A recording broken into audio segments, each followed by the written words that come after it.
Hi, it's Kristen from Unnecessary S's. I'm on board the ferry. I don't even know if you can see. Oh, there's the water.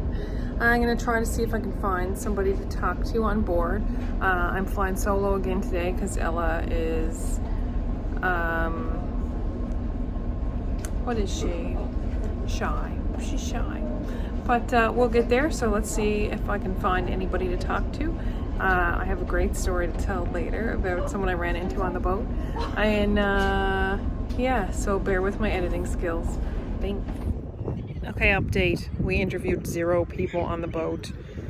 There was 1 person. We had 1 opportunity. We were sat in this area where there used to be computers. Anybody ever took the ferry across from North Sydney to Newfoundland knows that the boats used to have computers. I don't know, and they never worked, so I'm not sure what they were there for. But anyway, we were there, and this lady walks in, full leather, head to toe, heart-shaped purple glasses, and leopard print boots, and you could tell she would have talked to anybody.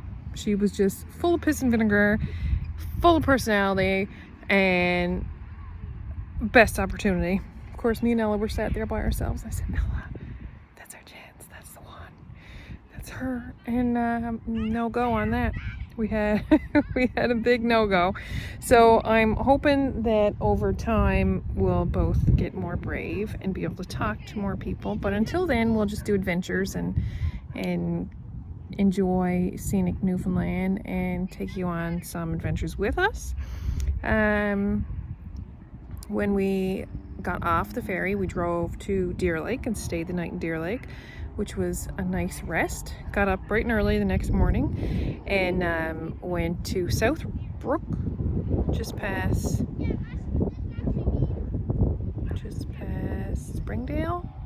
My parents and my sister and my niece had a cottage rented because my parents camp for 6 weeks at the beginning of summer, so they took a break from their camping and met my sister and my niece in Southbrook. So we stopped there and had cake, and Cameron caught his first fish, and Jesse stayed the night with my sister and my niece, and then we left after about an hour or so, and me and Cameron and Ella saw a little moose. He was so cute. Probably last year's baby because he wasn't very big. And then we got to our house, and our house is fantastic. I had paintings and stuff done, and I had my kitchen redone. I had some carpet laid, and it all looks lovely. It was very stressful doing renovations when we weren't there, but it all worked out very nicely. I'll insert some pictures.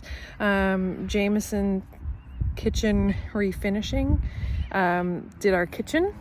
Great value. It looks like a totally different kitchen, and we had the cupboards painted and the backsplash and countertop, and it looks absolutely gorgeous.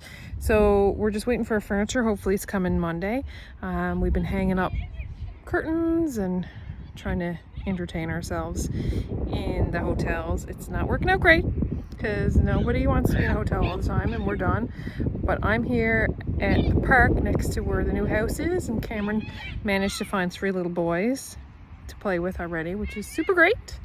Yeah, lots of good things to come. Stay tuned on Necessary S's. I know it's probably painful to watch because we're learning, and I don't know what I'm doing, and we're a bit shy, so over time we will do better and we will see lots of things. So join us, and we'll give you an honest review of what we're doing and what we're seeing, and it's a good time. Thanks for tuning in. Bye.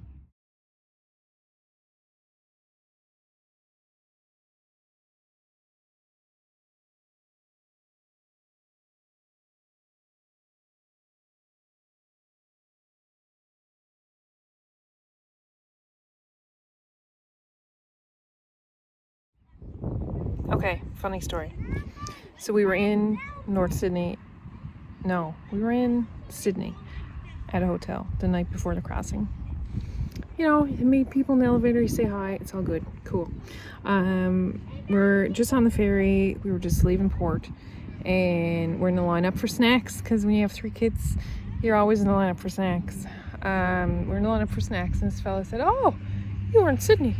I said, "Oh yeah, saw it in an elevator." I said, "Oh yeah, how are you?" Blah blah. I said, just made conversation. I said, "Oh, I'm going back to Newfoundland and lived away for a long time." He said, "Oh yeah, so I've been like that before, blah blah blah. And I used to be in the military." I said, "What?"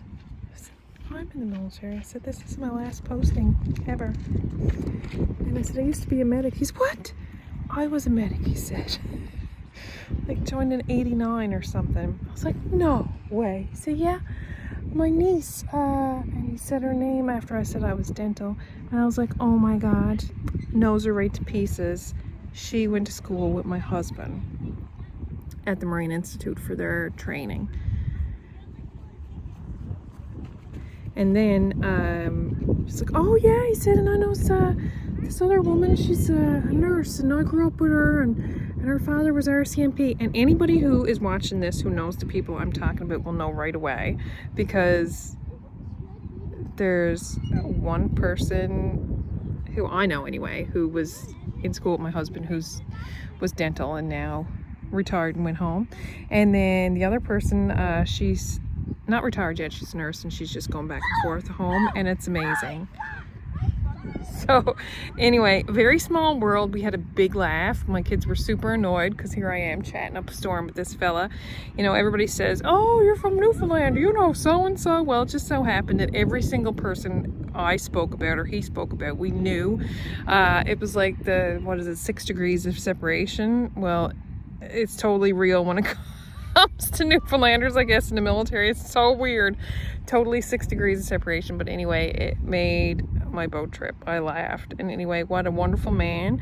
And yeah, it was really nice story. Nice to run into him.